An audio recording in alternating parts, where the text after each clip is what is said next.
gidince, sen gidince bir hüzün sardı bölgeyi. Sen gidince şehrin atmosferi değişti. Bulutlar çoğaldı. Gözyaşlarım gibi yağıyor yağmur. Hüzün bulutu sanki. Sen gideli meleksiz kaldım. Sen gideli bebeksiz kaldım.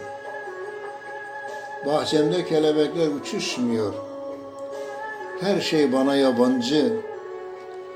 Ben her şeye küskün.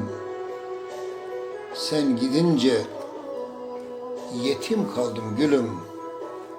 Öksüz ve kimsesiz kaldım.